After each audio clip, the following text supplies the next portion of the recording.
நம்ம எல்லாருக்கும் நல்ல யார் உண்டு? எல்லாரும் வாயை திறந்து சொல்லுங்க பாப்போம். நம்ம எல்லாருக்கும். ஏன்னா நிறைய நேரம் ஏன் வாயில வார்த்தை வரலன்னா, வசனம் சொல்லுது இருதயத்துல விசுவாசிக்கணுமா, விடுதலை உண்டாகலன்னா வாயால அறிக்கை பண்ணணும். நீங்க நல்லா யோசித்து பாருங்க, வாயால இது கூட ஒரு தந்திரம். எதை அறிக்கை பண்ணுவோம் தெரியுமா? பிரச்சனைய அறிக்கை பண்ணிட்டே இருப்போம். எனக்கு அது இல்லை, எனக்கு நிம்மதி இல்லை. யோசித்து பாருங்க, தேவன் செஞ்சதையும் நம்ம எப்படி இருப்போங்கிறதையும் நிறைய நாள் நம்ம பேசுறதே இல்லை. அதனால இங்க வந்திருக்க எல்லாரை பார்த்துன்னு சொல்றேன், வாயை திறந்து சொல்ல போறீங்க. நம்மளுக்கு ஒரு நல்ல தகப்பன் உண்டு, நமக்கு ஒரு நல்ல ஆத்துமநேசர் இயேசு கிறிஸ்து உண்டு, நம்மளை தேற்றுகிற ஞானமாய் கைப்பிடித்து வழி நடத்துகிற ஒரு தாய் உண்டு. ஹல்லேலூயா. அதனால இங்க வந்திருக்க யாரும் தனிமையாக்கப்பட்டவர்கள் இல்ல, விடுதலை ஆக்கப்பட்டவங்க, முற்றிலும் ஜெயம் எடுத்தவங்க. சந்தோஷமா இருக்கீங்களா? எல்லாரும் நல்லா உற்சாகமா இருங்க பாப்போம். எல்லாரோட முகமும் நல்லா ஃப்ரீயா உட்காந்துக்கோங்க. உங்க சூழ்நிலையெல்லாம் மறந்துருங்க. விடுதலையா தான் அந்த இடத்த விட்டு போக போறீங்க. ஹல்லேலூயா. ஆக்சுவலா இன்னைக்கு என்ன பேசணும்னு சொல்லும் போது தேவன் ஒரு வார்த்தையை தந்தார். ஆக்சுவலா எனக்கு ஞாபகம் இருக்கு, ஒரு 2 years முன்னாடி நான் இதை பேசியிருப்பேன்னு நினைக்கிறேன். வேலி அடைக்கப்பட்ட தோட்டம் ஞாபகம் இருக்கா? நான் வந்து ஒரு 2 years முன்னாடி இதை பேசியிருக்கேன். அப்ப எனக்கு பேசுறதே எப்படி இருந்துச்சு? பவுல் ஒரு இடத்துல எழுதியிருப்பாரு, பேசுறது எனக்கு ரொம்ப கஷ்டமா இருக்கு, ஆனா அது உங்களுக்கு அததான் நானும் உங்ககிட்ட பவுலோட வார்த்தையை காப்பி பண்ணி சொல்ல போறேன். பேசுறது சில சமயம் கஷ்டமா இருக்கும், ஆனா நிறைய நேரம் அது நம்மளுக்கு பிரயோஜனமா இருக்கும். ஹல்லேலூயா. நீங்களும் நானும் யாரு? நான் வந்து 2 weeks முன்னாடி ஒரு பிரசங்கம் பண்ணேன், நீ உன்னை அறிந்தால். நல்லா யோசித்துக்கோங்க. சிலர்லாம் சொல்லுவாங்க, லைஃப்லாம் நாங்கள் 2 தாட் வச்சிருந்தோம், இதை நோக்கி நாங்கள் ஓடணும், ஜெயித்துட்டோம்னு சொல்லுவாங்க. பார்த்துருக்கீங்களா? 2 விஷயத்தை தான் நாங்கள் ஃபாலோ பண்ணணும். இங்கே இருக்க எல்லாரும் பார்த்துன்னு சொல்கிறேன், 2 ரகசியம் தெரிஞ்சா போதும். நம்மளை உருவாக்கின தேவன் யாரு, இயேசு கிறிஸ்து மூலமா என்ன செஞ்சாரு, அவர் நமக்கு என்னவா இருக்கிறாருங்கிறது ஒண்ணு. 2வது, நம்ம யாருங்கிறத அறிஞ்சா சிறைப்பட்டு இருக்க மாட்டோம். ஹல்லேலூயா. அறிவில்லாமல் சங்காரம் ஆக மாட்டோம். நான் சொல்றது புரியுதில்ல? தேவன் யாரு, நம்ம யாரு, சத்தியம் என்னன்னு தெரிஞ்சா ஒருத்தங்க கூட அறிவில்லாமல் பிரச்சனையில சூழ்நிலையில உலகத்துல சிறைப்பட்டு இருக்க முடியாது. ஹல்லேலூயா. அதனால இங்க இருக்க எல்லார பார்த்த முதல்ல சொல்றேன், இன்னைக்கு நம்ம அடையாளத்தை தான் சொல்ல போறேன். உன்னை அறிந்தால் இந்த உலகத்தில் போராடலாம்ங்கிறத தாண்டி உலகத்தில் வெற்றி பெறலாம். ஹல்லேலூயா. எல்லாரும் உங்களை அறிஞ்சிருக்கீங்களா? பக்கத்துல இருக்கவங்கள பார்த்து கேளுங்க, நீங்க யாருங்கிறத கரெக்டா அறிஞ்சிருக்கீங்களான்னு. அறிஞ்சிருக்கீங்களா?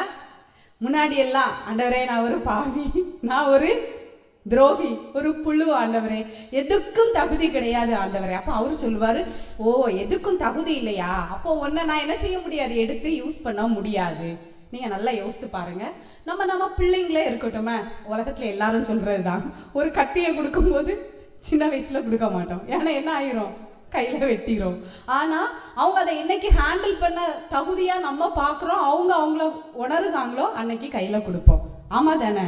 அதே மாதிரிதான் நம்ம தகுதி இல்லைன்னு சொல்லி பல வருஷமா நம்மளோட சுதந்திரம் உட்கார்ந்துருக்கு, யாரோ ஒருத்தங்க அதை அனுபவிக்கிறாங்க. புரியுதா உங்களுக்கு? நான் சொல்றது உங்களுக்கு புரியுதில்ல? நான் தகுதி இல்லை, நான் தேவனே நான் உங்ககிட்ட வர்றதுக்கு தகுதியே இல்லை, நான் என்ன அடிமை. அவர் என்ன சொல்லுவாருன்னா, என்னால ஒரு அடிமையை நம்பி என்னோட சுதந்திரத்தை கொடுக்க முடியாது. நீங்க நல்லா யோசித்து பாருங்க. நம்ம பிள்ளைங்களுக்கு ஒரு விஷயத்த, நம்ம சொத்து நம்ம சம்பாதிச்சு வச்சதெல்லாம் நம்ம பிள்ளைங்களுக்கு கொடுப்போமா? இல்ல நம்ம கிட்டயே ஒருத்தங்க ரொம்ப வருஷமா ரொம்ப விசுவாசமா இருக்காங்க, ஆனா என்ன சொல்றாங்கன்னா, நான் வந்து உங்க பிள்ளை ஆக முடியாதுன்னா உங்க அடிமை. யாருக்கு கொடுப்போம்? பொசிஷனை யாருக்கு கொடுப்போம்? புரியுதா? இத்தனை வருஷமா நிறைய நேரம் நம்ம ஏன் விடுதலையா இல்லை, ஏன் ஆசீர்வாதமா இல்லை, ஏன் நம்ம வாழ்க்கை தேவன் வச்சதை அனுபவிக்க முடியலைன்னா, நம்மளை அறியாம நான் ஒரு அடிமை, நான் தகுதி இல்லைன்னு சொன்னதுனால. அதனால இங்க இருக்க எல்லார பார்த்துன்னு சொல்றேன், நீங்க உங்களை அறிஞ்சுக்கோங்க. ஹல்லேலூயா. ஒருவேளை நம்ம சபையில எல்லாரும் ஒர்க் பண்ணி சூப்பரா நம்மள அறிஞ்சிருப்போம். அந்நிய சத்தம் என்ன சொல்லுது, நம்ம சிந்தனை நம்மளை யாரா சொல்லுது, நம்ம எல்லாம் வெள்ளிக்கிழமை ஒர்க் பண்ணிட்டு இருக்கோம், நம்மளை குறித்த பொய்கள் என்ன, சின்ன வயசுல இருந்தே கேட்ட பொய்கள் எல்லாம் ஒரு நாள் வாஸ்தவமா? அதுல யாராவது ஒருத்தங்களாவது நம்மள ஒருத்தியா பார்த்திருந்தோமா? எல்லாருமே எப்படிதான் பார்த்திருந்தோம்? மத்தவங்க நம்மள ஒஸ்டா பார்த்ததை விடையும் அவ்வளவு கேவலமா. ஏன்னா இதுதான் பிசாசோட தந்திரம். நம்மளை அறிஞ்சா நம்ம விடுதலையாகி போயிட்டே இருப்போம். அதனால என்ன பொய்யலான்னு சொல்லி நம்மளை மட்டுப்படுத்த முடியுமோ மட்டுப்படுத்தி வச்சிருப்பான். ஆனா தேவன் நம்மளை பார்த்து சொல்றாரு, நீ வேலி அடைக்கப்பட்ட தோட்டம். உன்னத பாட்டு 4வது அதிகாரம் 12வது வசனம். யாராவது வாசிங்க. உன்னத பாட்டு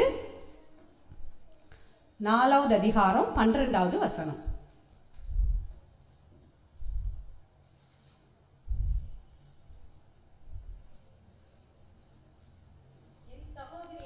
என் சகோதரியே, நம்ம எல்லாரும் பார்த்து சொல்றாரு இயேசு கிறிஸ்து, என் சகோதரியே, என் மணவாளியே. நல்லா கவனிச்சுக்கோங்க, நம்ம யாரா? திறந்து விடப்பட்ட வேலி இல்லாத எல்லா வேஸ்டையும் கொண்டு தட்டக்கூடிய குப்பையான தோட்டம் கிடையாது. நீங்களும் நானும் யாரு? எல்லாம் வாயை திறந்து சொல்லுங்க. அடைக்கப்பட்ட தோட்டமும் மறைவு கட்டப்பட்ட நீரூற்றும் முத்திரிக்கப்பட்ட கிணறு. நம்ம யாரு கிடையாதுன்னா வேலி அடைக்கப்படாத தோட்டம் கிடையாது. ஃபர்ஸ்ட் நான் என்ன சொல்றேன்னா, வேலி அடைக்கப்படாத தோட்டம். நல்லா கற்பனை பண்ணிக்கோங்க. ஒரு இடம் இருக்கு, எந்த காம்பவுண்டு வாலுமே இல்லை, அதை புழங்குறதுக்கு யாருமே இல்லைன்னா அந்த இடம் எப்படி இருக்கும்? எப்படி இருக்கும்? யோசித்து பாருங்க. அதில் காட்டு செடியெல்லாம் வளர்ந்துருக்கும். அதில் என்ன இருக்கும்? எல்லாரும் கொண்டு எதை போடுவாங்க? வேஸ்ட் எல்லாம் போடுவாங்க. எங்கள் வீட்டு பின்னாடி ஒரு இடம் இருக்கு, அங்கே யாரும் வந்து புழங்குறதே இல்லை. நிறைய டைம் பார்த்தா நிறைய பாட்டில்ஸ் இருக்கும். ஏன்னா உங்களுக்கு புரியுதா? எல்லா குப்பையும் அந்த இடத்துல தான் இருக்கும். இதே மாதிரிதான் நம்ம வாழ்க்கை. நம்ம யாருன்னு தெரியாம, நம்ம மனசுல நம்ம யாருங்கிறத வேல்யூ பண்ணாம நம்ம வாழ்ந்த போது வேலி அடைக்கப்படாத தோட்டமா இருந்துச்சு. அழகா நீதிமொழிகள் 25:28 சொல்லுது, தன் ஆவியை அடக்காத மனுஷன் மதில் இடிந்த பாழான பட்டணம் போல் இருப்பான். புரியுதா? மதில் இடிஞ்சினாலே அது எப்படிதான் இருக்கும்? அங்க யாருமே புழங்காது, பாழான பட்டணம் போல இருக்கும். ஆனா நம்ம எல்லாரையும் தேவன் அரணான பட்டணம் போல மாற்றி இருக்காரு. ஹல்லேலூயா. நம்ம எல்லாம் எப்படி இருக்கோம்? எல்லாரும் உற்சாகமா இருக்கீங்களா? எல்லாரும் ஆக்டிவா சொல்லுங்க பாப்போம். நம்ம அரணான பட்டணம் போல மாற்றப்பட்டிருக்கோம். ஒரு காலத்துல நம்ம வாழ்க்கை எப்படி இருந்துச்சுன்னா, மதில் இடிஞ்சா பாழான பட்டணம் போல இருந்துச்சு. ஏன்னா நம்ம ஆவியா அன்னைக்கு அடக்கலனா, நம்ம ஆவிக்குரிய மனுஷன்ட்ட இருக்கிறத நம்ம பெற்றுக்கொள்ளாம நமக்குள்ள பயத்தின் ஆவி நடமாடுச்சா இல்லையா? நமக்குள்ள தரித்திரத்தின் ஆவி தாண்டவடம் ஆடிச்சு. வியாதியின் ஆவி நம்ம எல்லாரும் என்ன செஞ்சுச்சு? ஆளுகை செஞ்சுச்சு. கவலை இருந்துச்சு, பொய் இருந்துச்சு, குழப்பம் இருந்துச்சு, ஏமாத்து இருந்துச்சு. ஏன்னா அன்னைக்கு நம்ம தேவனை அறியாம இருந்தோம். நம்ம அடிமைன்னு சொன்னோம்ல, என்னைக்குமே யோசித்து பாருங்க, அடிமையால ஒரு விஷயத்த மனசார செய்ய முடியாது. பயத்திலையும் கூலிக்காகவும் தான் செய்ய முடியும். புரியுதுல்ல? அப்ப நம்ம அடிமையா இருக்கும்போது அப்பாங்கிற உரிமையில அவர்கிட்ட போயிருக்க மாட்டோம். நல்லா இல்லாட்டா என்ன பண்ணிருவாரு? நல்லா இல்லாட்டா பனிஷ் பண்ணிருவாரு. நல்லா இல்லாட்டா தண்டனை கிடைச்சிரும்னு பயந்து தேடும் போது விடுதலை இல்லாம தான் அவரை தேடி இருப்போம். உண்மையா இருந்திருக்கவே முடியாது. நல்லா யோசித்து பாருங்க. ரிலேஷன்ஷிப்ல உண்மை இருக்காது, ஆனா என்ன இருந்திருக்கோம்னா, ஒரு நம்ம என்ன சொல்றது, நடிச்சுட்டு இருந்திருப்போம். நல்ல பிள்ளையான் அப்பா கிட்ட போனாதான் அப்பா ஆசீர்வதிப்பாருங்க. அன்னைக்கு வேலி அடைக்கப்படாத தோட்டமா இருந்தோம். 1 பேதுரு 2வது அதிகாரம் 10வது வசனம் சொல்லுது. யாராவது வாசிங்க பார்ப்போம். என்னைக்குன்னா, அவரை எஜமானாவும் நம்மளை அடிமையாவும் பார்த்த காலத்துல, சத்தியத்தின்படி அறியாத காலத்துல தேவனுக்கும் நமக்கும் ரிலேஷன்ஷிப் எப்படி இருந்துச்சு? நல்லா யோசிச்சுக்கோங்க. நம்ம எல்லாரையும் அவரு தான் உருவாக்கி இருக்காரு. ஆனா நம்மளோட கான்சியஸால நம்ம தூரமா இருந்தோம். முன்னே நீங்கள் தேவனுடைய ஜனங்களா இருக்கவில்லை. இப்பொழுதோ புரியுதா? இப்போ நம்ம யாரா இருக்கோமா? அவருடைய ஜனங்களா இருக்கிறோம். முன்னாடி நம்மளுக்கு இரக்கம் இல்லை, இப்பொழுதோ இரக்கம் பெற்றவர்களா. உங்களுக்கு புரியுது இல்ல? அடிமையா இருக்கும் போது இரக்கமே இல்லை. ஏன்னா வேலைக்காரங்க மனநிலையில தான் தேவனை தேடணும். ஆனா என்னைக்கு அவரோட பிள்ளையா இருக்கோமோ, நீங்க நல்லா யோசித்து பாருங்க. அடுத்தவங்களுக்கு ஒரு நீதி சொல்லுவோம். ஐயோ இந்த தப்ப பண்ணிட்டாங்களா, பண்ணக்கூடாத தப்பு சொல்லுவோமா இல்லையா? நிறைய நேரம் நம்ம பிள்ளைங்க பண்ற தப்ப நம்ம என்ன பண்ணதான் யோசிப்போம்? மூடி மறைக்கதான் யோசிப்போம். ஆமாவா இல்லையா? மூடி மறைக்கதான் யோசிப்போம். நிறைய நேரம் சரி எப்படியாவது என் பிள்ளை திருந்திட்டா போதும்னு டைம் கொடுத்துட்டே இருப்போம். ஆமாவா இல்லையா? என்ன நினைக்கிறீங்க? இதே மாதிரிதான் தேவனும் முன்னாடி நம்ம இரக்கம் பெறல, ஆனா என்னைக்கு இயேசு கிறிஸ்து மூலமா சிலுவையில நமக்காக கொடுக்கப்பட்ட வெற்றியை ஏற்றுக்கொண்டோமோ அன்னைக்கே நம்ம இரக்கம் பெற்றவங்களா இருக்கோம். ஹல்லேலூயா. நீங்க பக்கத்துல இருக்கவங்கள பார்த்து சொல்லுங்க, நீங்களும் நானும் இரக்கம் பெற்றிருக்கிறோம். ஆமென். நம்ம எல்லாம் இரக்கம் பெற்றிருக்கிறோம். அந்த இரக்கம் தான் தேவனுடைய தயவு, அதை தான் தேவனோட கிருபைன்னு சொல்றோம் நம்ம எல்லாம். அதனாலதான் தைரியமா கிருபாசனத்தான இன்றைக்கு அவருடைய பிள்ளைங்களா வரக்கூடிய தைரியம் நமக்கு கிடைச்சிருக்கு. ஹல்லேலூயா.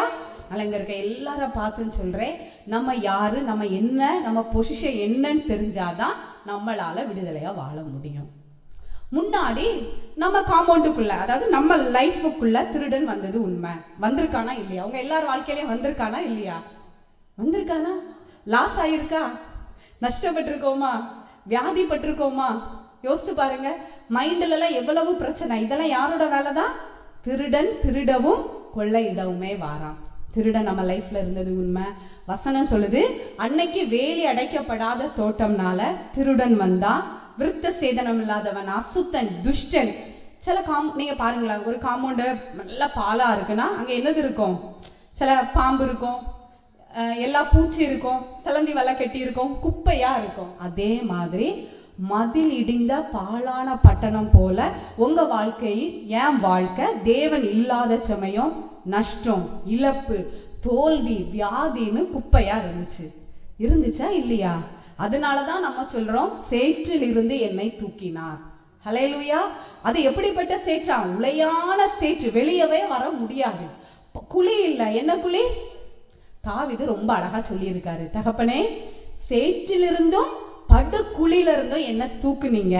எப்போ நான் உங்களை அறிஞ்சனோ அப்பா நம்ம பொசிஷன் எப்படி மாறுது? கண்மலையில் என்ன நிறுத்தி இருக்கீங்க. தாவீது எவ்வளவு அழகா சொன்னாரு பாருங்க. உளையான சேற்றிலும் படுகுழியிலிருந்து என்ன தூக்கி. இதுதான் நன்றி உள்ள இருதயம், இதுதான் உணர்வுள்ள இருதயம். வேலி அடைக்கப்பட்ட தோட்டமா இருக்கும் நினைச்சா எதையும் உள்ள விட முடியாது. அப்பா கிட்ட போய், அப்பா எனக்கு அது இல்லை, அப்பா என்னை ஏன் கைவிட்டீங்க, அப்பா என்னை ஏன் இப்படி நடத்தினீங்கன்னு கொஸ்டின் கேட்க முடியாது. அப்பா போட்ட வேலிதான். நம்ம தான் அந்த வேலியை தகர்த்து இடம் கொடுக்க முடியுமே தவிர அப்பா போட்டதை நம்மளை தவிர வேற யாராலையும் தொட முடியாது. ஹல்லேலூயா. நான் சொல்றது உங்களுக்கு புரியுது இல்ல? இயேசு கிறிஸ்துவ பிதா உலகத்துக்கு அனுப்புனாரு. ஆனா எல்லா ரைட்டும் பிதா கையில இல்லவே இல்லை. யார் கையில தான் இருந்துச்சு? இயேசு கிறிஸ்து கையில தான் இருந்துச்சு. நல்லா யோசித்து பாருங்க. இயேசு கிறிஸ்துவ பிசாசு போய் சோதிச்சானா இல்லையா? இயேசு கிறிஸ்துவால அந்த இடத்துல பிசாசோட சோதனைக்கு ஏமாறாம இருக்க முடியாதுங்கிறது கிடையாது. அது அவரோட ஃப்ரீ இல்லதான் இருந்துச்சு. அவரு நினைச்சா பசிக்காக ஒரு நிமிஷம் தானே ஒரு பொய்ய சொல்லி இவனை பிறகு ஹேண்டில் பண்ணிடலாம், பிசாசு தானா எனக்கு இவன் ஒரு மேட்டரே இல்லைன்னு சொல்லி நீங்க என்ன பணிஞ்சு கொண்டா அப்படின்னு சொல்லும்போது செஞ்சிருக்கலாம். ஆனா இயேசு கிறிஸ்து என்ன செய்யவே இல்லை? பிசாசோட தந்திரத்துக்கு ஏமாறவே இல்லை. ஏன்னா பிதாவுடைய ஞானம் அவருக்குள்ள இருந்ததுனால அவரோட சுயத்தை யூஸ் பண்ணி பிசாசுக்கு இடம் கொடுக்கல. இங்க இருக்க எல்லாரும் பார்த்துன்னு சொல்றேன், தேவன் கிட்ட போய் உங்க சூழ்நிலைக்காக, ஏசப்பா ஏன் லேட்டு, ஏன் எனக்கு இன்னும் இது நடக்கல, ஏன் என்ன கைவிட்டீங்க, ஏன் இப்படி நடந்துட்டு இருக்குன்னு கொஸ்டின் வந்துச்சுன்னா உட்கார்ந்து ஒர்க் பண்ண வேண்டியது தேவன் கிட்ட இல்லவே இல்லை. யார்கிட்ட ஓபன் பண்ணணும்? நம்ம ஒரு காம்பவுண்ட் போடுறோம், நல்ல வேலைக்காரங்க வந்து சூப்பரா எல்லாத்தையும் போட்டுட்டு போயிட்டாங்க, நல்லா சூப்பரா இருக்கு. நம்ம தான் அந்த இடத்த தகர்த்து உள்ள ஒண்ணு வரதுக்கு இடம் கொடுத்துட்டோம்னா உள்ள வர முடியுமே தவிர அதை பில்ட் பண்ணவங்களுக்கு அதுவும் பிரச்சனை இல்லை. காம்பவுண்ட் வீக்கா இருந்தா நம்ம கேட்கலாம், அது வேற. ஆனா நம்மளோட ஆத்துமாவை அவர் வீக்கா வைக்கவே இல்லை. நம்ம ஆவிக்குரிய மனுஷன் அவரோட ஆவிக்குரிய சிந்தையா இருக்கான், அவரோட சிந்தை தான் நம்ம ஸ்பிரிட் மேனா இருக்கான். ஸோ நம்ம ரொம்ப ஸ்ட்ராங்கா இருக்கும். ஆனா ஆத்துமா எதை எடுத்துக்கிட்டுறதுங்கிறதுல தான் பாடியிலையும் லைஃப்லையும் வெளியே வரும். நான் சொல்லுது உங்களுக்கு புரியுது இல்ல? அப்ப இன்னும் கொஸ்டின் இருந்துச்சுன்னா என்ன அர்த்தம் தெரியுமா? இமேஜின் பண்ணிக்கோங்க, உங்களோட வேலியில எங்கேயோ ஒரு இடத்துல என்ன இருக்கு? கொஞ்சம் வாட்டர் கிடக்குது, கொஞ்சம் இடம் கிடக்குது, வேலி. சில இடத்துல பார்த்துருக்கீங்களா? சில வேலி இருக்கும், அதை கொஞ்சம் ஒதுக்கிட்டு அது வெளியா போயிட்டு வருவாங்க. அதே மாதிரி நம்ம லைஃப்ல நம்ம கொஞ்சம் கான்சியஸ் கம்மியா இடம் கொடுத்ததுனால சத்ரு உள்ள வந்து வேலி அடைக்கப்பட்ட தோட்டமாகிய நம்மளோட சமாதானத்தை, நம்மளோட சந்தோஷத்தை, சுகத்தை, நம்மளுடைய எண்ணங்களை ஒருவேளை சிறைப்படுத்தி வச்சிருந்தா நம்ம ஒர்க் பண்ணி வெளியே அனுப்ப போறோம். ஏன்னா வசனம் சொல்லுது முற்றிலும் விடுதலை ஆக்கப்பட்டிருக்கிறோம். ஹல்லேலூயா. எங்க வீட்டுக்குள்ள எங்க அனுமதி இல்லாம யாரும் வர முடியாது. யோசித்து பாருங்க, வர முடியுமா? யாராவது வந்து கதவு திறந்தா நம்ம உள்ள, தெரியாத ஒருத்தங்க உள்ள வந்து அலோவ் பண்ணுவோமா? இதே மாதிரிதான் வேலி அடைக்கப்பட்ட தோட்டமா இருக்கிற உங்க வாழ்க்கையிலையும் என் வாழ்க்கையிலையும் துஷ்டன் வருவதற்கு நீங்களும் நானும் இடம் கொடுக்கவே கூடாது. ஹல்லேலூயா. வசனம் சொல்லுது சத்துரு உட்புகுதலும் குடியோடி போகுதலும் இராது. இதுதான் நம்ம லைஃப். நம்ம உட்காந்து இன்னும் நீங்க இசப்பா பிசாசு என்ன சோதிக்க கூடாதுன்னு சொன்னீங்கன்னா ரொம்ப கீழா இருக்கிறீங்க உங்க மனநிலையிலன்னு அர்த்தம். நான் சொல்றது புரியுதா? என்ன கான்சியஸ்ல நீங்க இருக்கணும் தெரியுமா? சத்ரு என் எல்லைக்குள்ள உட்புகவே முடியாது, என் குடியானை கெடுக்கவே. இதெல்லாம் தெய்வ மனநிலை. இதுதான் வேலி அடைக்கப்பட்ட தோட்டத்தோட மனநிலை. பயந்தாங்கொள்ளி மனநிலை. பிள்ளை நம்ம புத்திரனா இருக்கோம். பிள்ளையா இருந்தா அப்பா எனக்கு வாங்கி தருவீங்களா, அப்பா வாங்கி தருவீங்களா. புத்திரனா சுதந்திரிச்சு கொள்றோம், இதெல்லாம் என்னோடது, எனக்கு வேணும் அப்படிங்கிற உரிமை இருக்கும். நம்ம இன்னும் மனசளவுல சின்ன பிள்ளையா பயந்தாங்கொல்லியா இருக்கிறனாலதான் ஏசப்பா என்ன கைவிட்டுறாதுங்க. யாராவது அப்படி ப்ரேயர் பண்றீங்களா? ஏசப்பா என்ன கைவிட்டுறாதுங்க, என் வீட்டுக்குள்ள சந்தோஷம் இருக்கணும். சத்ரு, யாராவது சத்ருவோட போராடிட்டு இருக்கீங்களா? இன்னும் இந்த வார்த்தையை தப்பி தவறி சொல்லாதுங்க. சத்ரு என் எல்லைக்குள்ள வரக்கூடாது ஆண்டவரே. என்ன கான்சியஸ் தெரியுமா? சத்ருவை பார்த்து பேசுங்க. தேவன் கிட்ட போய், ஏன்னா எல்லாத்தையும் முடிச்சு சாவியை உங்க கையில தந்தாச்சு. சாவியை வச்சுட்டு எப்படி திறக்கணும் எப்படி திறக்கணும்னு கேட்காதுங்க. திறந்து உள்ள போய் அனுபவிங்க. தேவன் கிட்ட முறையிட வேண்டியதில்ல. சத்ருவை பார்த்து சொல்லுங்க, ஏ சத்ருவே, என் குடும்பத்துக்குள்ள என் எல்லைக்குள்ள எனக்கு உண்டான எதுக்குள்ளையும் நீ உள்ள வர முடியாது. ஏன்னா அவருடைய வார்த்தை சொல்லுது சத்ரு உட்புகுதலும் குடிய கெடுக்குதலும் இராது. அழகா சங்கீதத்துல சொல்லி இருக்கு, இவ்விதமான சீரை பெற்ற ஜனம் பாக்கியம் உள்ளது. யாரை குறித்து சொல்லி இருக்கு? நம்மளை குறித்து சொல்லி இருக்கு. ஆனா ஏன் இந்த பாக்கியத்தை அனுபவிக்க முடியாம மனக்குழப்பம்? எதனால அப்படி ஒரு டல், எதனால அப்படி ஒரு இதெல்லாம் வருது தெரியுமா? உன்னை அறிந்தால், பக்கத்துல இருக்கவங்கள பார்த்து சொல்லுங்க, சந்தோஷமா சொல்லணும், உறங்கிட்டுலாம் சொல்லக்கூடாது. உன்னை அறிந்தால் உலகத்தில் ஜெயிக்கலாம். சந்தோஷமா நல்லா சிரிச்சுட்டு சொல்லுங்க பாப்போம். உன்னை அறிந்தால் உலகத்தில் ஜெயிக்கலாம். நம்மள அறிஞ்சோனா நம்ம எல்லைக்குள்ள எவனும் யாரும் எந்த ஐடியாலஜியும் எந்த சத்துருவும் தரித்திரமோ வியாதியோ மரணமே நம்ம எல்லைக்குள்ள வர முடியாது. ஹல்லேலூயா. மரணத்தை ஜெயித்த வல்லமை இயேசு கிறிஸ்துட்ட இருந்தேன்னா அது எனக்கும் இருக்கு. ஏன்னா என் அப்பாவோட சுதந்திரம் எல்லாம் எனக்குரியதா இருக்கு.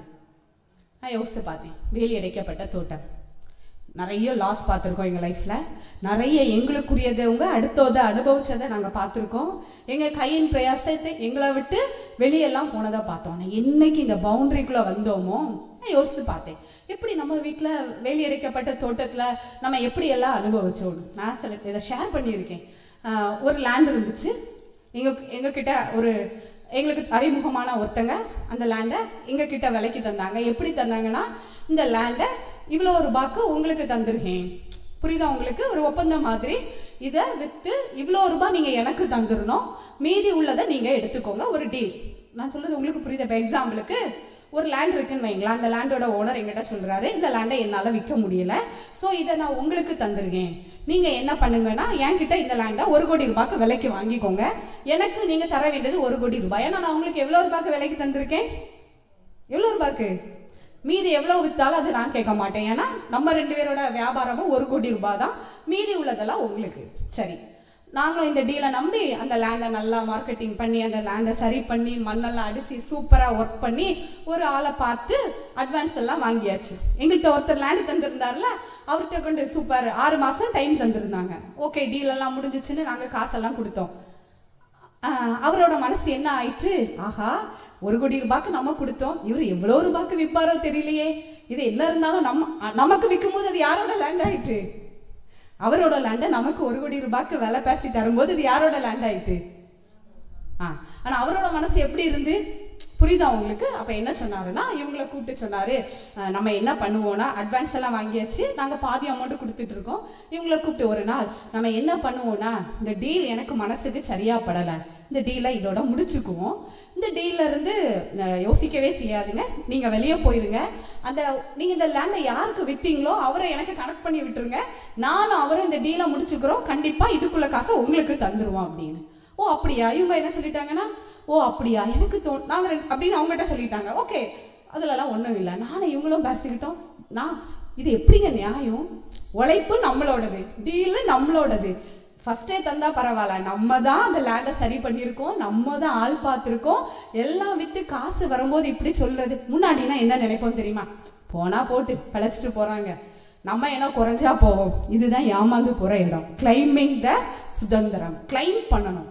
தேவனோட புத்திரனா இருந்தா நம்ம ஆசீர்வாதங்களை நம்ம விட்டு கொடுக்க மாட்டோம். நாங்க 2 பேரும் சேர்ந்து சொன்னோம், சுதந்திரம் நமக்காக வைக்கப்பட்டிருக்கு. இப்படியே சொன்னோம், 2 பேரும் கையை பிடிச்சு சொன்னோம். முன்னாடி நம்ம விதைச்சதை அடுத்தவே சாப்பிட்டான். நம்ம காசுல அநேகர் வாழ்ந்துட்டு இருக்கான். ஆனா இனி அப்படி இல்லை. நம்ம யாரு? வேலி அடைக்கப்பட்ட தோட்டம். இந்த வார்த்தையை தான் நாங்க 2 பேரும் பேசணும். இனிமேல் நம்ம எல்லைக்குள்ள சத்ரு வர முடியாது. நம்ம கையின் பிரயாசத்தை, நம்ம உழைப்ப, உங்க முயற்சிய இன்னொருத்தையும் சாப்பிட மாட்டான். இதுதான் நகை நனையாம நத்தை எடுக்கிறது. புரியுதா உங்களுக்கு? நாங்க 2 பேரும் எங்களுக்குள்ள கான்சியஸா பேசிட்டு, உண்மைக்குன்னு சொல்றேன், இந்த சத்தியத்தை நான் அறியாட்டா நான் உடஞ்சே போயிருப்பேன். ஏன்னா அன்னைக்கு எங்க சூழ்நிலை எப்படி இருந்துச்சுன்னா, பினான்சியலா ரொம்ப டைட்டா ஓடிட்டு இருக்கு. புரியுதா உங்களுக்கு? அப்ப எங்க நிலைமை எப்படி இருந்திருக்கோம்னா, கை கெட்டுனது வாய்க்கு எட்டல. அவங்க நிலைமை நகை நினையாம. நான் யோசித்தேன், என்னால விட்டு கொடுக்க முடியாது தகப்பனே. ஏன்னா நான் உங்க பிள்ளை. திருடன் வந்து எங்களை கொள்ளையிட நான் இனி இடம் கொடுக்க மாட்டேன். எல்லாமே நடந்துச்சு. ஒரு நாள் 2 பேரும் பேசுறதுக்கு நேரில் உட்காருங்க. யாரு? நாங்க வித்த பார்ட்டியும் எங்களுக்கு லேண்ட ஒருத்தர் தந்தார்ல. 2 பேரும் வரும்போது இவங்க சொல்றாங்க, அப்பதான் சொல்றாங்க, அதுக்கு முந்தின நாள் சொல்றாங்க, அண்ணே ஒரு விஷயம் சொல்றேன், இந்த டீல்ல இருந்து நான் வெளியே போய்க்கிறேன், இதான் அந்த லேண்டோட ஓனர், அவங்களும் நீங்களும் தான் இந்த இடத்த டீல் பண்ண போறீங்க. எங்களுக்கு அட்வான்ஸ் அந்த மனுஷன் என்ன சொல்லிட்டாருன்னா, இல்ல அலெக்ஸ், நான் இந்த இடத்த வியாபாரம் முடிச்சது, ஏன்னா அவருக்கு லேண்டோட ஓனரை தெரியும், இவரை நம்பியே இல்லை, இவரை நம்பினா இந்த இடத்துக்கு நான் அட்வான்ஸே தந்திருக்க மாட்டேன். நான் இந்த இடத்த கை வச்சதே நீ உள்ள இருந்தா எனக்கு நல்லா இருக்கும், உன்னை நம்பிதான். நீ இல்லைன்னா இந்த லேண்ட் எனக்கு வேண்டாம். அப்ப இவங்க இல்லைன்னே, அட்வான்ஸ்லாம் கொடுத்தாச்சு, பெரிய அமௌண்ட் நீங்க தந்துட்டீங்க, அப்போ ஒண்ணு பண்ணுவோம் அலெக்ஸ், அவருக்கு நீ இருக்கிறது தானே பிரச்சனை, அவருக்கு பார்வைக்கு நீ இருக்க வேண்டாம்.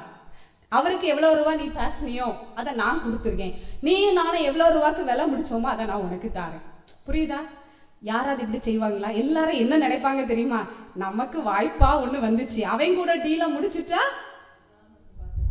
லாபம் ஒரு அமௌண்ட், 1-2 லட்சம் இல்ல, 1-2 லட்சம்னால எனக்கு மனுஷன் விட்டு கொடுக்க மாட்டான். நான் சொல்றது உங்களுக்கு புரியுது இல்ல? அந்த ஆள் திருப்பி சொன்னாரு. இவங்க சொன்னாங்க, இல்ல அண்ணே நீங்க, ஏன்னா நேரில் 2 பேரும் உட்கார வச்சா எப்படி இருக்கும்? நார்மலாவே ஒரு இடம் விற்கும் போது பார்ட்டிக்காரங்களையும் வாங்குறவங்களையும் நம்ம நடுவில் நின்று பேசிட்டு உட்கார வச்சா எப்படி இருக்கும்? நான் அதான் உங்களை பார்த்து சொல்றேன், நமக்காக ஒரு நல்ல தகப்பன் உண்டு. சத்துரு எந்த விதத்திலும் உள்ள புகுற, நம்ம இடம் கொடுக்காம இருந்தா உள்ள வர முடியாது. 2 பேரும் உட்கார்ந்தாங்க. நாங்க அவருக்கு என்ன அமௌண்ட்டுக்கு பேசியிருந்தோமோ அதை பார்ட்டிக்காரர் ஓகே பண்ணிட்டு வெளியே போகும்போது இவங்ககிட்ட சொல்லிட்டு போனாரு, இல்லவே இல்லை, நான் உண்மையா இருக்க ஆசைப்படுறேன், நான் உனக்கு நம்ம 2 பேரும் டீல் பண்ண மாதிரி 1 ரூபாய் குறையாம அவ்வளோ அமௌண்ட் எங்க கையில தந்தாரு. அப்பந்தான் நாங்க யோசிச்சோம், அறியாமையில நம்ம எத்தனை இடங்கள்ல சிறைப்பட்டு கிடந்திருக்கோம், அறியாமையில எத்தனை இடங்கள்ல நம்ம முடங்கி போய் இருந்திருக்கோம். இனிமே இப்பவும் நான் கிளைம் பண்ணியிருக்கேன், அன்னைக்கு விதைச்சது இப்ப நான் அந்த நபர் சூழ்நிலை எல்லாம் மறந்துட்டேன். ஆனா என்னோட விதைய அடுத்தவங்க சாப்பிட என் தேவன் விட மாட்டாரு. ஏன் தெரியுமா? சத்ரு என் எல்லைக்குள்ள வர முடியாது. நான் விதைச்ச தோட்டத்தின் பயிர்களை குள்ள நரியோ ஆடோ மாடோ வந்து மேய்ஞ்சிட்டு போக என் தேவன் கூட மாட்டாரு. இதுதான் பணத்துல மாத்திரம் இல்ல, சுகத்துல. சிலுவையில சம்பாதிச்ச சுகத்தை எந்த வியாதியும் தந்திரக்காரனும் ஏமாத்த இடம் கொடுக்காதுங்க. வேலி அடைக்கப்பட்ட தோட்டம்னு தெரிஞ்சா உங்க வேலிக்குள்ள எதையும் விட மாட்டீங்க. ஹல்லேலூயா. உங்க வேலிக்குள்ள, உங்க உடம்புக்குள்ள எதையாவது வச்சிட்டு இருக்கீங்களா? சுகர், பிரஷரு, காய்ச்சல், தும்மல், அலர்ஜி, உங்களை பார்த்து நான் பேசுறேன். சுகம் மேல இருந்து இறங்கி வரணும்னு நினைக்காதுங்க. வேலி அடைக்கப்பட்ட தோட்டத்துக்குள்ள நீங்க நல்லா இமேஜின் பண்ணுங்க, ஒரு தோட்டம் இருக்கு, அதை சுற்றி கரண்ட் வேலி போட்டிருப்பாங்க, பார்த்துருக்கீங்களா? அப்போ அதை எல்லாமே ஆன்ல இருக்கு. அந்த தோட்டத்துக்குள்ள போனோம்னா அந்த வேலியை டச் பண்ண என்ன ஆகும்? என்ன ஆகும்? ஷாக் அடிச்சு தூக்கி வீசி இருக்கும். உங்களுக்கும் எனக்கும் வெளியே நடுவுல ஒரு மகிமையின் மேகம் மூடி இருக்கிறத பார்த்தீங்கன்னா பயப்பட மாட்டீங்க, கவலைப்பட மாட்டீங்க, குழம்ப மாட்டீங்க. எதனால பயம் வருது? எதனால பயம் வருது? ஏதோ நடந்துருமோ அப்படித்தானே பயம் வருது. இப்படி நடந்துட்டா என்ன செய்யறதுக்கு பயம், கவலை, குழப்பம். எதுனால மனுஷன் பாவம் செய்யறான்னு வைங்களேன், எதுனால ஏமாத்துறோம், எதுனால அடுத்தவங்கள மேனிப்புலேட் பண்றோம். இப்படி நடந்துடக்கூடாது, இப்படி ஆயிட்டா என்ன பண்றது, எல்லாமே பயத்தின் அடிப்படையில. உங்களை பார்த்து சொல்றேன், நீங்க வேலி அடைக்கப்பட்ட தோட்டம்னு தெரிஞ்சா நம்ம கான்சியஸ். நான் என்ன எப்படி இமேஜின் பண்ணியிருக்கேன்னா, எங்க குடும்பத்தை சுத்தி ஒரு பவுண்டரியை பாக்குறேன். எப்படி பவுண்டரி நான் இமேஜின் பண்ணி வச்சிருக்கேன், எங்களை சுத்தி ஒரு எல்லையை பார்ப்பேன். அது ஃபுல்லா அக்கினியின் மதிலா இருக்கு. அந்த மதில் எப்படி இருக்கு, காம்பவுண்ட் வாழை எப்படி இருக்கு, அக்கினியா, கரண்ட் ஷாக் ஒரு பக்கம் ஃபுல்லா அக்கினி. நீங்க பாத்தீங்கன்னா சகரியார்லையா என்னமோ ஒரு வசனம் இருக்கு, உன்னை சுற்றிலும் அக்கினியின் மதிலா இருக்காரு, வா நடுவுல மகிமையா இருக்காரு. இமேஜின் பண்ணுங்க, 4 பேரும் நில்லுங்க, உங்களுக்கு நடுவுல திருத்துவத்தை பாருங்க, உங்களை சுத்தி தூதர்கள் அக்கினியின் மதிலா இருக்கிறத கற்பனை பண்ணுங்க.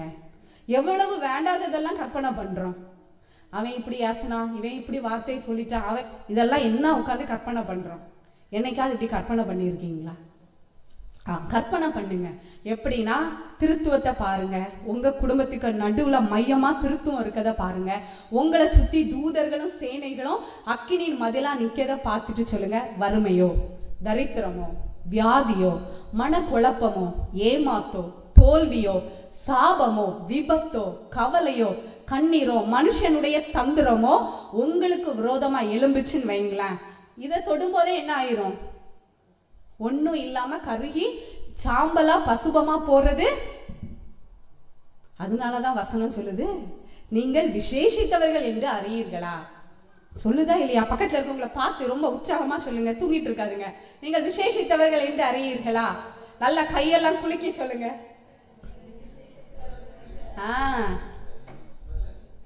நீங்கள் விசேஷித்தவர்கள் என்று அறியீர்களா. இன்னைக்கு சிஎம்முக்கு கூட கன்மேன் தான் கண்ணை தூக்கிட்டு போய் பாதுகாப்பு கொடுக்க வேண்டியது இருக்கு. நமக்கு கன்மேன் இல்ல, ஹெவனே பட்டயத்தை தூக்கிட்டு இறங்கி நிக்குது. புரியுதா உங்களுக்கு? நீங்க இன்னைக்கு நம்ம வாஸ்தவம் அதுதான், நம்மளை சுற்றி அக்கினியும் குதிரையுமா தேவனோட ரதங்கள் நிக்கிறத நீங்க பாத்தீங்கன்னா, கார்ல போகும்போது ஏசப்பா எங்களை வேலி அடைச்சு பாதுகாத்து கொள்ளுங்க, ஏசப்பா உங்க ரத்தத்தை தெளிக்கிறேன்னு சொல்ல வேண்டியது இல்லை. ரத்தம் தெளிக்கப்பட்டவர்கள் தான் அந்த கார்ல டிராவல் பண்ணிட்டு இருக்கீங்க. தூதர்கள் தான் உங்களுக்கு ரெஸ்பான்ஸா மாறணும். எப்படி நம்ம ஆள் உள்ள டிராவல் அப்படின்னு அவங்க தான் மாறணுமே தவிர, இது பயத்துல எப்படி தெரியுமா, ஆண்டவரே இந்த வாகனத்துக்கு மேல ரத்தத்தை செலுக்கிறேன்.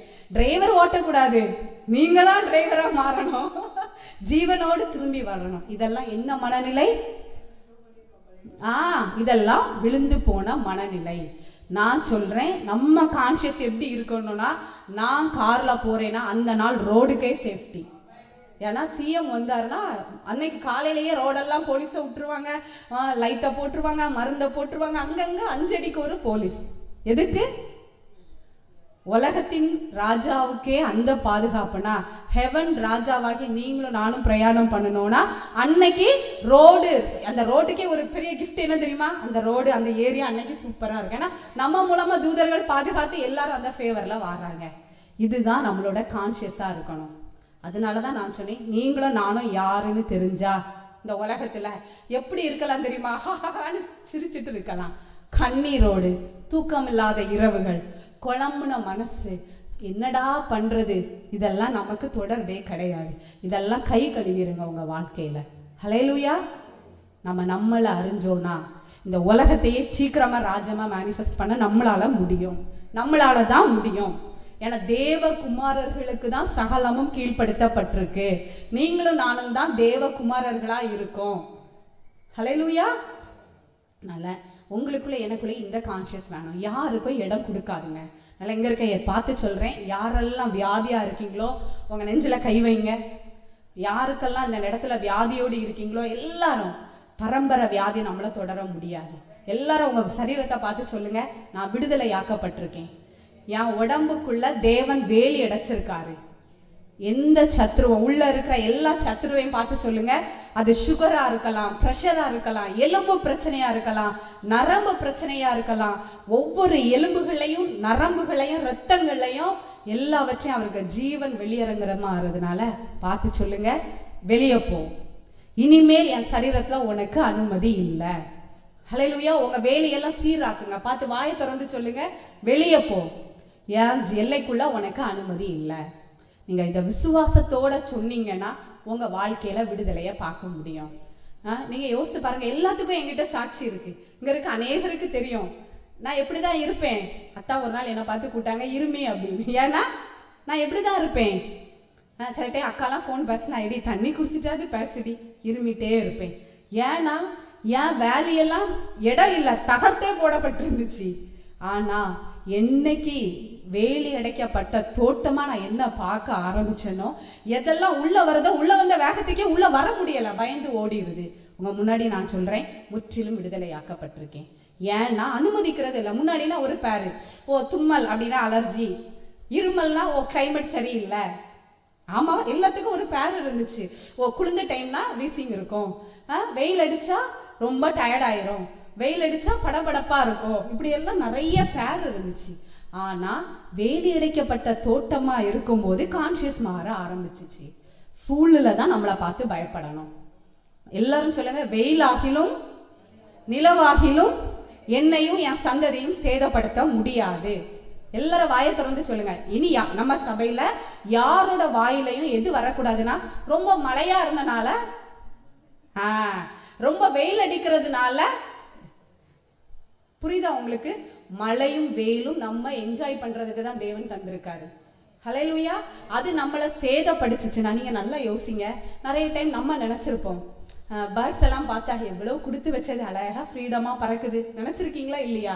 நானும் சின்ன வயசுல அப்படிலாம் பச்சை அதெல்லாம் வானத்துல பறக்குது, நம்ம மட்டும் இப்படி இருக்குமே அப்படின்னு தோணி இருக்கு. நம்ம யோசித்து பாருங்க, செடிகள் எல்லாம் பார்த்தா வா என்ன அழகா இருக்கு தேவனோட படைப்பு. ஆனா செடிகளும் சூரியனும் சந்திரனும் பறவைகளும் நம்மளை பார்த்து என்ன தரும் சொல்லும் தெரியுமா? வாழ்ந்தா இவங்கள மாதிரி வாழணும்டா, தேவனுக்கு இவங்களுக்கு எந்த வித்தியாசமும் இல்லாம ஒரு சந்ததி இருக்கு. வசனம் சொல்லுது, நமக்கு வைக்கப்பட்ட கிருபைய பரலோகத்துல இருந்து தேவ தூதர்களும் உற்று பார்க்க ஆசையா இருந்தாங்களாம். அந்த சந்ததி எப்படிப்பட்ட சந்ததி, அது எப்படி வாழும், கிரைஸ்ட் அவங்களுக்கு எதை கொடுத்தாருங்கிறத தேவ தூதர்களும் உற்று பார்க்க ஆசையா இருந்தாங்க. நம்ம அது தெரியாம செடியையும் கொடியையும் நம்மளோட ஸ்பெஷலா நினைச்சிட்டு இருக்கோம். அது ஸ்பெஷல் தான். எப்படி ஸ்பெஷலா? எனக்காக கொடுக்கப்பட்டது. ஹல்லேலூயா. இங்க இருக்க எல்லாரும் பார்த்துன்னு சொல்றேன், உங்க சிந்தனையில எதையும் அனுமதிக்காதுங்க. நம்ம ஏன் வெள்ளிக்கிழமை சிந்தனையில எதையுமே யோசிக்க மாட்டோம்னு ஒர்க் பண்ணோம்னா, நிறைய நேரம் எண்ணங்கள் மூலமா சிந்தனைகள் மூலமா அடுத்தவங்க பேசுற ஒரு வார்த்தை மூலமா சத்ரு நிறைய நேரம் நம்ம இடம் கொடுத்து நம்ம மனசுக்குள்ள உட்புகுந்து நம்ம சமாதானத்தை கெடுத்து நம்மளுடைய எண்ணங்களை வெளிச்சத்தெல்லாம் அணைக்க ட்ரை பண்றத நம்ம இடம் கொடுத்துருவோம். இங்க இருக்க எல்லாரும் பார்த்து சொல்றேன், உங்க வெளிச்சத்தை யாராலையும் அணைக்க முடியாது. நீங்க எல்லாம் உங்க மேல கை வச்சு சொல்லுங்க, இயேசுவின் நாமத்தினால இங்க இருக்க எல்லாரும் மேலையும், எல்லாரும் கை வைங்க. இங்க இருக்க எல்லாரும் மேலையும் நான் டிக்ளேர் பண்றேன், தகப்பனே இவங்க வெளிச்சத்தை யாராலையும் அணைக்க முடியாது, இவங்க யாராலையும் பிடிபட்டு இருக்க மாட்டாங்க, இவங்க எல்லாரும் விடுதலையை அனுபவிப்பாங்க. ஃப்ரீடமா பேசுறேன்ப்பா. ஹல்லேலூயா. நீங்களும் நானும் வேலி அடைக்கப்பட்ட தோட்டம். யோவான் 15:1 சொல்லியிருக்கு, பிதா நம்மளுடைய தோட்டக்காரர். ஏன் நம்ம மேல இவ்வளவு கண்ணு கருத்துமா தோட்டத்தெல்லாம் வேலி அடைச்சு பாதுகாக்காரு தெரியுமா? தோட்டம் யாருடையது? நீங்க வீட்டுல போய் வாசிங்க. யோவான் 15:1 சொல்லியிருக்கு, பிதா தோட்டக்காரர், நம்ம தான் அந்த தோட்டம். அந்த தோட்டத்துக்கு நம்ம இதை மட்டும் வாசித்து முடிக்க போறோம். ஏசாயா 27வது அதிகாரம் 2வது வசனம். ஏசாயா 27வது அதிகாரம் 2வது வசனம். யோவான் 15:1 நம்ம லைஃபுக்கு பிதா தான் ஓனர். ஏன்னா பிதா தோட்டக்காரர், நம்ம தான் தோட்டம். என்ன போட்டிருக்குன்னு பாருங்க. ஏசாயா 27வது அதிகாரம் 2வது. அக்காலத்திலே திராட்சை தோட்டம் உண்டாயிருக்கும், அதை குறித்து பாடுங்கள். அடுத்த வசனம், கர்த்தராகிய நான் அதை, நல்லா சொல்லுங்க, நம்மளை தேவன் காப்பாற்றி நமக்கு தேவையான எல்லாத்தையும் இயேசு கிறிஸ்து மூலமா நமக்கு தந்துட்டாரு. அவர் அடிக்கடி நமக்கு நீர் பாய்ச்சி நம்மளை காப்பாற்றி. எல்லாரும் உங்க மேல கை வச்சு சொல்லுங்க, ஒருவரும் என்னை சேதப்படுத்தாதபடி, ஒருவரும் நம்மை சேதப்படுத்தாதபடி இரவும் பகலும் காத்துக்கொள்வேன். இன்னொருக்கா சொல்ல போறோம், ஒருவரும் அதை சேதப்படுத்தாதபடி இரவும் பகலும் அதை காத்துக்கொள்வேன். ஹல்லேலூயா. எந்த டாக்டர்ட்டையும் எந்த ரிப்போர்ட்டுக்காகவும் போய் நிக்காதுங்க. உங்க லைஃப்பை மாத்துறதுக்கு யார்கிட்டையும் கவுன்சிலிங்க்கு போகாதுங்க. உங்க ஃப்ரெண்ட்ஸ் உங்களை சுத்தி இருக்கவங்ககிட்ட எந்த ஐடியாவும் கேட்காதுங்க. என்ன பண்றதுன்னு குழம்பாதுங்க. எதை பார்த்து சொல்லுங்கன்னா, நான் வேலி அடைக்கப்பட்ட தோற்றம், யாரும் என்ன சேதப்படுத்த முடியாது, என் சமாதானத்தை எடுக்க முடியாது, என் பொருளாதாரத்தை தொட முடியாது, என் பிள்ளைங்களோட சமாதானத்தை கெடுக்க முடியாது, என்னோட மனசை விடுதலையை யாரும் கொண்டு போக முடியாது. ஏன்னா தேவன் அதை காப்பாற்றி இரவும் பகலும் அதற்கு தண்ணி பாய்ச்சி ஒருவரும் அதை சேதப்படுத்தாதபடி காத்து கொள்ளுகிறார். ஹல்லேலூயா. நீங்களும் நானும் யாரா? வேலி அடைக்கப்பட்ட தோட்டம். எல்லாரும் வாயை திறந்து சொல்லுங்க, வேலி அடைக்கப்பட்ட தோட்டம். இரவும் பகலும் அப்படின்னா 24 hours நம்மளை யாரு பாதுகாத்து கொள்வா? இது நமக்கு தெரிஞ்சா இந்த உலகத்துல எந்த இடத்துலயும் நம்ம கட்டப்பட்டவங்களா இருக்க முடியாது. இங்க இருக்க எல்லார பார்த்தேன்னு சொல்றேன், எல்லா இருளும் வெளிச்சமா மாறுது.